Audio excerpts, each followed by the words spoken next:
Você já parou para pensar no que realmente acontece quando dorme com alguém? A Bíblia nos dá alertas poderosos sobre as implicações espirituais e emocionais desse ato. Neste vídeo, vamos explorar verdades chocantes que muitos ignoram e como essas escolhas podem afetar sua vida de maneiras que você nunca imaginou. Prepare-se para descobrir segredos ocultos e revelações impactantes que podem mudar sua perspectiva sobre relacionamentos. Fique comigo até o final e saiba como proteger seu espírito e sua saúde emocional. Em 1 Coríntios 6, 12 e 20, o apóstolo Paulo fala sobre o que realmente significa ser livre. Ele nos ensina que, embora possamos ter liberdade para fazer muitas coisas, nem tudo é benéfico ou construtivo.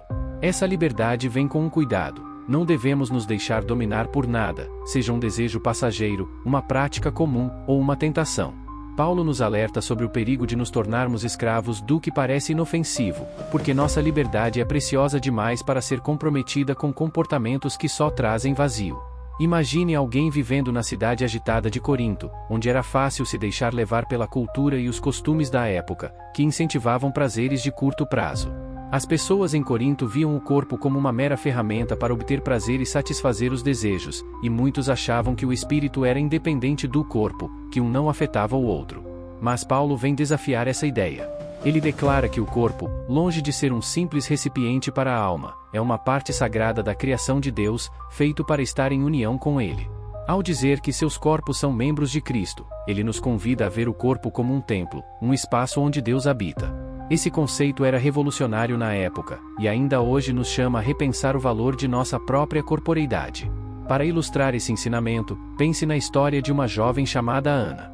Ana tinha uma vida social agitada e, como muitos, acreditava que seu corpo era uma parte menor de quem ela era.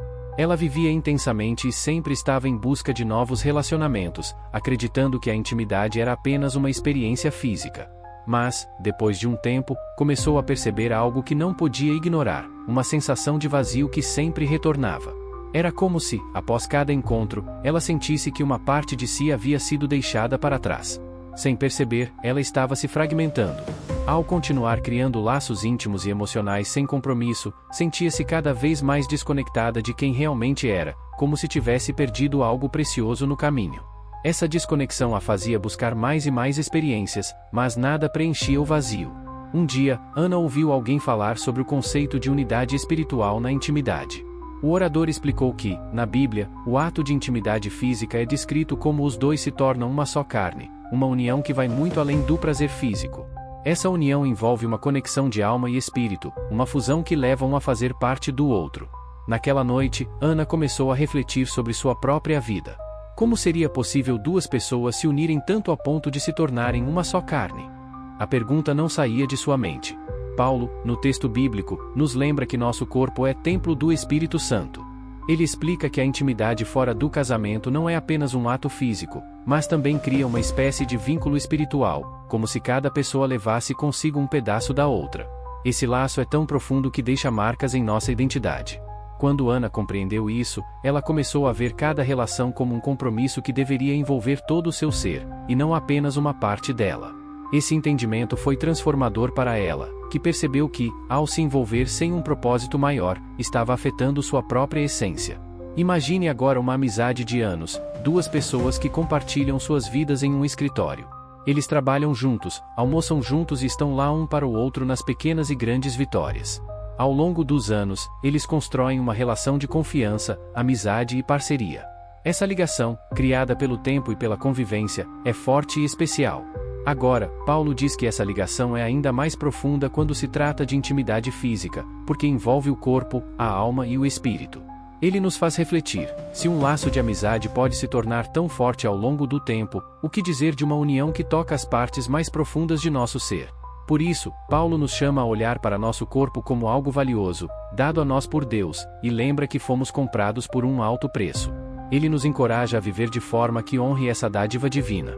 Essa verdade transforma a maneira como vemos o relacionamento íntimo. Não é apenas uma experiência física, mas um encontro de almas, algo que deveria ser preservado e celebrado em um contexto de amor verdadeiro e compromisso. O que Paulo quer que entendamos é que a liberdade que Deus nos oferece é para nos elevar, para nos conectar com Ele e para experimentar o amor de uma maneira completa e duradoura. E assim, Ana escolheu algo diferente. Ela percebeu que sua busca por felicidade nas experiências temporárias estava apenas mascarando o desejo por algo mais profundo e verdadeiro. Em vez de se deixar levar pelas ondas dos prazeres momentâneos, ela começou a ver o valor de sua própria alma, seu corpo e sua liberdade. Decidiu esperar, construir e investir em uma união que refletisse o amor e a verdade que Paulo descreveu. Imagine que você trabalha em um escritório e, ao longo dos últimos 10 anos, se tornou muito próximo de um colega. Vocês almoçam juntos todos os dias, dividem desafios e conquistas, e riem das pequenas piadas internas que só vocês entendem. Essa pessoa se torna alguém que você vê quase como parte da sua família, uma constante em sua vida que traz conforto e estabilidade. No final do expediente, sabem que podem contar um com o outro. Então, um dia, esse amigo decide mudar de emprego e, aos poucos, aquela convivência diária desaparece. Vocês ainda trocam algumas mensagens, mas a amizade vai se desfazendo, como um laço solto que aos poucos perde força. Você sente a ausência dele e, por um tempo, fica difícil se acostumar. Mas, com o tempo, você segue em frente. É uma perda, claro, mas não chega a ser algo devastador. Agora, imagine outro cenário. Pense em um relacionamento romântico de apenas 1 ano, mas que envolveu uma conexão profunda, uma intimidade intensa, momentos de alegria e vulnerabilidade compartilhados. Quando esse relacionamento termina, a dor parece insuportável, como se a ferida fosse aberta e nunca se fechasse totalmente. De repente, até mesmo as coisas que antes eram simples se tornam difíceis. O vazio é tão intenso que você sente fisicamente, e tudo parece te lembrar dessa pessoa. Esse tipo de dor é difícil de explicar, mas está enraizada no fato de que, quando duas pessoas se unem intimamente, não é apenas uma troca física. Existe uma fusão de emoções, almas e histórias que toca a profundidade do ser. A Bíblia descreve esse fenômeno como os dois se tornam uma só carne, e essa ideia vai muito além da experiência física, é um entrelaçamento espiritual, algo que desafia as barreiras do tempo e da distância. Para entender melhor, imagine essa união como 2 peças de um quebra-cabeça que se encaixam perfeitamente. Durante o tempo que passaram juntos, vocês construíram uma intrincada teia de lembranças e emoções compartilhadas. Quando o relacionamento termina, desfazer essa ligação é doloroso, como tentar separar 2 peças que se colaram. E, mesmo depois de se separarem, pedaços de cada um ficam presos no outro. É por isso que, ao tentar seguir em frente, a dor permanece. É uma dor silenciosa, mas constante, que aparece quando você menos espera. Uma música que toca no rádio, um restaurante que vocês frequentavam juntos, ou até mesmo o cheiro de um perfume que lembra o ex-parceiro. Esse rompimento traz uma sensação de vazio e perda que você sente profundamente, como se estivesse tentando juntar as peças do seu próprio coração. E essa sensação não desaparece rapidamente, ela permanece e respira, se misturando com quem você é. Às vezes, a dor é tão intensa que leva você a se isolar. As noites se tornam longas e solitárias, e há uma batalha mental entre a culpa, a insegurança e a autocrítica. Será que eu poderia ter feito algo diferente? Eu não fui o suficiente. Essas perguntas se repetem, machucando ainda mais e fazendo com que você se afaste daqueles que tentam te apoiar. Afinal, como explicar uma dor que parece ser incompreensível para os outros? O mais impressionante é que, mesmo depois de muito tempo, essa conexão ainda tem o poder de te atingir. Um simples olá do ex em uma rede social, ou uma mensagem inesperada, pode trazer de volta todas as emoções que pareciam adormecidas. Seu coração bate mais rápido, ou você sente uma pontada de tristeza ao relembrar o que foi e o que nunca mais será. Essas conexões profundas, essas fusões de alma e espírito, são intensas porque nos deixam marcas reais, que não desaparecem quando o relacionamento acaba. É como se você carregasse uma parte daquela pessoa consigo, e deixasse um pedaço de você com ela. Essa é a razão pela qual rompimentos são tão dolorosos. Não fomos criados para nos conectar e desconectar sem consequências, mas sim para compartilhar a vida de forma completa e verdadeira. Você já se perguntou por que, mesmo anos após o fim de um relacionamento, aquela pessoa ainda aparece em seus pensamentos de repente? Porque, à noite, memórias e sentimentos ainda persistem, mesmo que já tenham se passado 5, 10 ou até 20 anos. A razão para isso é que, quando você compartilha uma conexão íntima e profunda, o vínculo não é apenas físico. Esse laço toca o núcleo do seu ser, deixando marcas que resistem ao tempo. Diferente de uma dor física, que pode ser tratada, a dor de uma separação emocional é algo que permanece, que respira e se entrelaça com quem você é. Quando 2 pessoas se unem profundamente, uma parte delas fica para sempre entrelaçada. Assim, mesmo quando se separam, você ainda carrega uma parte dela, e ela, uma parte de você. Isso explica por que ver uma simples mensagem desses pode acelerar seu coração, reacendendo emoções e lembranças que pareciam adormecidas. O impacto desse tipo de rompimento também pode se manifestar de várias maneiras. O isolamento é uma resposta comum. Muitas vezes, quem sofre a dor de um rompimento se distancia de amigos e familiares, buscando consolo apenas na própria companhia. A autocrítica se intensifica, enquanto a pessoa repassa as memórias do relacionamento, tentando entender onde errou, o que poderia ter feito de diferente. A mente se torna um campo de batalha entre a culpa, a dúvida e a busca pela paz interior. Quando a Bíblia nos ensina, em 1 Coríntios 6:13-20, que nossos corpos são templos do Espírito Santo, ela nos lembra da importância de respeitar essa casa sagrada. A intimidade vai além do físico, é uma união de almas. Por isso, Deus nos orienta a usar nossos corpos com reverência, sem agir contra essa essência divina que carregamos. Fomos comprados por um grande preço, e a honra ao nosso corpo reflete nossa gratidão e obediência. Muitos acreditavam que o tempo cura tudo. Mas, quando falamos de uma conexão espiritual, o tempo sozinho não pode curar completamente as feridas, pois esse tipo de união toca nossa essência, deixando um impacto duradouro. Alguns na igreja de Corinto compararam o sexo à comida, acreditando que, assim como a comida satisfaz a fome, o sexo poderia satisfazer seus desejos temporários. Porém, o apóstolo Paulo rebate essa visão simplista, lembrando que o corpo não é apenas um veículo de prazer, mas um templo sagrado que carrega o Espírito de Deus. Ele nos alerta: nossos corpos têm um propósito muito maior. Eles são a morada de Deus, uma manifestação viva do Altíssimo. Por isso, não podemos simplesmente dizer faço o que quero com meu corpo sem considerar a seriedade disso. Como filhos de Deus, somos chamados a viver em obediência, não em indulgência. Nossa fé se expressa em ações e não apenas em palavras. Como Jesus diz em Lucas 6:46, por que me chamam de Senhor, Senhor, e não fazem o que eu digo? A obediência demonstra nosso compromisso genuíno e nosso respeito por Deus como Senhor de nossas vidas. Paulo lembra aos coríntios que seus corpos são membros de Cristo e os questiona: como posso unir o corpo de Cristo a atos impuros? Ele os desafia a refletir sobre as implicações espirituais das suas escolhas, especialmente ao se envolverem em relacionamentos íntimos fora do casamento. Para Paulo, essas questões não eram apenas morais, mas espirituais, pois nossos corpos são uma extensão da presença de Cristo em nós. Assim, ele exorta os crentes a abraçar a santidade, reconhecendo que o corpo não é apenas uma ferramenta de prazer, mas um santuário vivo. Nos versículos seguintes, ele diz que quem se une ao Senhor é um espírito com ele, e, por isso, alerta: fuja da fornicação. Paulo explica que pecados como a fornicação não afetam apenas o corpo, mas ferem a alma, que deveria ser um templo de Deus. Ou vocês não sabem que o seu corpo é o templo do Espírito Santo, que está em vocês? Ele desafia os crentes a pensarem profundamente sobre essa pergunta. Ao unir-se a Cristo, tornamo-nos um com Ele e somos chamados a honrar esse compromisso de pureza, protegendo nossos corpos e suas implicações espirituais.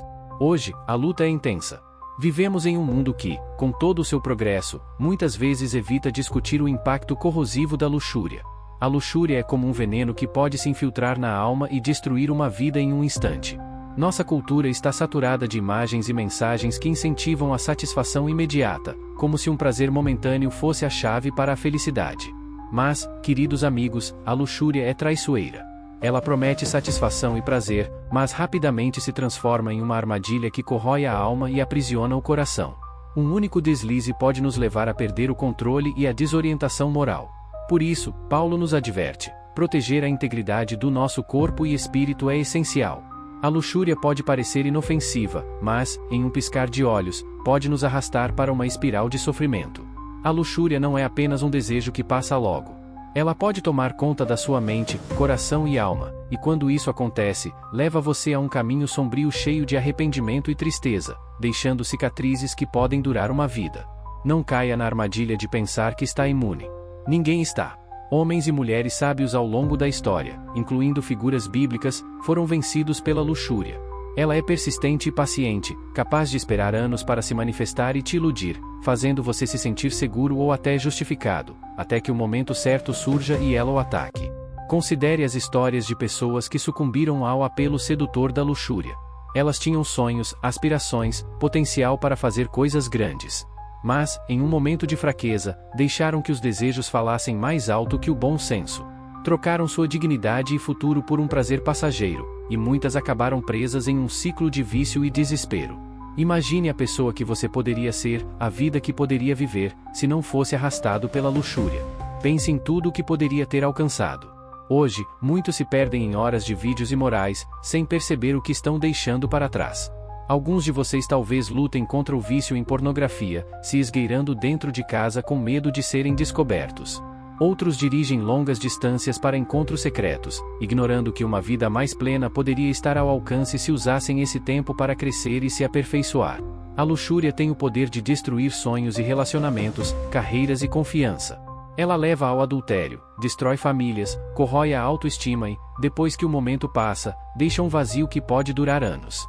Vivemos em uma era de tentações intensas, cercados de imagens e mensagens apelativas que surgem na internet, oferecendo prazeres imediatos, mas que frequentemente acabam em dor e arrependimento. Em Romanos 7, 18, 20, Paulo reflete sobre a dificuldade de resistir à própria carne. Pois eu sei que em mim, isto é, na minha carne, não habita bem algum. Ele revela como, muitas vezes, acabamos fazendo o mal que não queremos. A carne, nossa própria natureza humana, pode ser nossa inimiga. Satanás é sim, um adversário, mas nossa carne também nos coloca em tentação. Entender essa verdade é essencial para buscarmos forças em Deus e enfrentarmos as tentações que rondam o nosso ser. Não estou dizendo que as pessoas pecam sem querer, é simplesmente da natureza humana errar. Quando você nasce de novo, é seu espírito que se regenera, esse é o verdadeiro eu que se conecta com Deus, não sua carne. A Bíblia nos alerta em Gálatas 5, 19, 21 sobre as obras da carne: adultério, fornicação, imoralidade, idolatria, feitiçaria, inimizades, ciúmes, ira, brigas, inveja, assassinatos, embriaguez e muito mais. E, mais importante, aqueles que vivem nesse tipo de comportamento não herdarão o reino de Deus. O problema é que a carne, essa parte física de nós, pode se tornar um grande inimigo. Ela quer pecar, quer mentir, quer buscar vingança, criar ídolos, e é egoísta por natureza. É por isso que a Bíblia nos ensina a andar no Espírito, para não satisfazermos os desejos da carne. Hoje, você vai entender como essa carne se torna sua inimiga e como vencer essa batalha. Nós somos compostos por 3 partes: espírito, alma e corpo, a carne. Com a queda no jardim do Éden, o espírito humano perdeu sua conexão direta com Deus. Assim, quando a humanidade caiu, a alma e a carne se rebelaram contra o espírito. Quando você entrega sua vida a Cristo, seu espírito se reconecta com Deus, mas a carne não muda. Essa parte de você não nasceu de novo, e cabe a você subjugá-la e forçá-la a obedecer às leis de Deus. É aí que a verdadeira batalha começa. Romanos 8, 5, 9 diz que quem vive segundo a carne tem a mente focada no que a carne deseja, mas quem vive no Espírito tem a mente voltada para as coisas do Espírito. A mente controlada pela carne é morte, enquanto a mente controlada pelo Espírito é vida e paz. A mente carnal é inimiga de Deus, pois não se submete à sua lei, e não pode. Se você vive apenas pela carne, não consegue agradar a Deus. Contudo, se o Espírito de Deus habita em você, não está sob o domínio da carne. A carne busca apenas prazer e não consegue fazer o bem ou obedecer aos mandamentos. Paulo até lamenta que, mesmo querendo fazer o bem, ele se via preso em comportamentos errados. Ele nunca disse que era ele quem errava, mas a sua carne. E essa carne aproveita as nossas fraquezas. Por exemplo, quando você está com fome, essa necessidade carnal pode ser explorada. O diabo fez isso com Jesus, tentando-o a transformar pedras em pão. Ele também pode usar seus desejos sexuais. Se você não os controla, pode ser levado à fornicação ou ao adultério. Portanto, a carne abre as portas para que o inimigo entre em sua vida. Apenas porque você entregou sua vida a Cristo, não significa que a carne esteja automaticamente sob controle. Isso exige um esforço consciente e deliberado da sua parte. Se nascer de novo resolvesse todos os problemas da carne, você não seria tentado a pecar, e não haveria pessoas na igreja que Paulo chamava de cristãos carnais. Em 1 Coríntios 3:1, Paulo diz que não podia falar aos irmãos como se fossem espirituais, mas como se fossem carnais, como crianças em Cristo. Isso nos lembra que temos que enfrentar esse inimigo chamado carne de frente. Em Romanos 12:1, ele nos ensina o que fazer. Eu rogo, irmãos, que ofereçam seus corpos como sacrifício vivo, santo e aceitável a Deus, que é a sua adoração racional. Aqui, Paulo nos exorta a assumir a responsabilidade pelo nosso corpo. Para vencer a batalha contra a carne, precisamos oferecê-la a Deus como um sacrifício vivo. Deus sacrificou seu único filho, Jesus, para salvar nosso espírito, e, em resposta, devemos sacrificar nossa carne para agradá-lo. Não há outro remédio para lidar com a carne a não ser crucificá-la. É essencial aprender a disciplinar o corpo, pois, do contrário, ele pode nos colocar em sérios problemas. E, claro, nunca devemos ceder aos nossos desejos pecaminosos. Em Gálatas 5,16, Paulo diz: andem no Espírito e não satisfaçam os desejos da carne. Nos versículos 19 a 21, ele lista as obras da carne, como fornicação, feitiçaria, assassinato, inveja e outras coisas. Essas ações não vêm de Deus, mas são frutos da carne. A única maneira de escapar e se libertar da escravidão da carne é andar no Espírito. Ao fazer isso, não satisfazemos os desejos carnais. Andar no Espírito significa fazer escolhas que edifiquem seu espírito e trabalhar em estreita colaboração com o Espírito Santo. Depois de entregar sua vida a Cristo, o próximo passo é permitir que o Espírito Santo entre em sua vida e comece a agir. À medida que o Espírito Santo trabalha, as obras da carne vão diminuindo, e o fruto do Espírito começa a aparecer na sua vida diariamente. Gálatas 5:22-23 nos fala sobre esses frutos que nos ajudam a combater as manifestações da carne. O Espírito Santo tem o poder de anular a força da carne. Essa é a batalha que precisamos travar. É hora de parar de achar que os pecados comuns da humanidade são causados por demônios. Isso é uma armadilha. O inimigo quer que pensemos assim, para que lutemos contra algo errado, enquanto o verdadeiro problema, a carne, continua a causar estragos em nossas vidas. A carne precisa ser destruída para que suas manifestações cessem. Chegamos ao final do nosso vídeo sobre a verdade chocante sobre dormir com alguém. Espero que essas informações tenham aberto seus olhos para as profundas implicações espirituais e emocionais que essa escolha pode trazer. Lembre-se, cada decisão que tomamos tem um impacto em nossa vida e em nosso espírito. Se você gostou deste vídeo, não se esqueça de curtir, compartilhar e se inscrever para mais conteúdos que ajudam a fortalecer sua fé e conhecimento. Deixe seus comentários abaixo sobre o que você pensa a respeito desse assunto e como ele pode ter afetado sua vida. Até a próxima!